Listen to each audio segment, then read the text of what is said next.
আসসালামু আলাইকুম প্রিয় ফেসবুক বন্ধুরা, আপনারা অবশ্য আমার ভিডিও অনেকেই দেখেন, তবে আমি ভিডিও মাঝে মধ্যে ছাড়ি না। তবে আমার ভিডিওটা করা মানে যে আমার বড় হাঁসগুলো আমি বিক্রি করে দিছি, ছোট বাচ্চা আনছি। এই যে এগুলার বয়স আজ 5 দিন, আর এর আগে কিছু আনা আছে, ওগুলা একটু জ্বর হয়ে গেছে। তবে আছে এই যে এটা কিন্তু আগে আনা,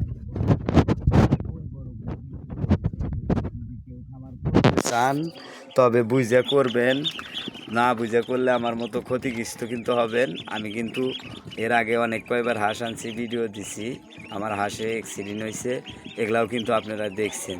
যাই হোক, বুঝে পুরে করবেন, তবে কইরা যদি খামার করতে পারেন তবে লাভজনক ব্যবসায়ীটা, এটা লাভ করা যায় যদি ভাগ্য ভালো থাকে।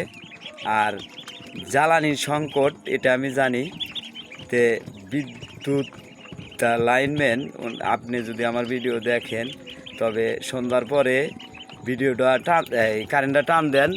এটা করেন না দিনে ভাগে 1 ঘন্টা আপনি বেশি রাখেন, বন্ধ রাখেন, কিন্তু সন্ধ্যার পরে কারেন্টটা তো দিবেন। সন্ধ্যার পরে সবাই তো ব্যস্ত হয়ে যায়, আর আপনি সন্ধ্যার পরে এই 5 নাম্বার লাইন 16 নন এই লাইনটা বন্ধ রাখেন। প্রতিদিনই একই অবস্থা, তা আসলে মানুষ তো হয়রানি হয়। জানি যে জ্বালানি সংকট, তারপরেও আপনি দিনে বাদ রাখেন, রাত্রিবেলায় সন্ধ্যার পরে কারেন্টটা দেন। এই যে আমি এতক্ষণ তো খুব কষ্টে আছিলাম, এইমাত্র লাইন দিলেন, একটু সুবিধা পেলাম।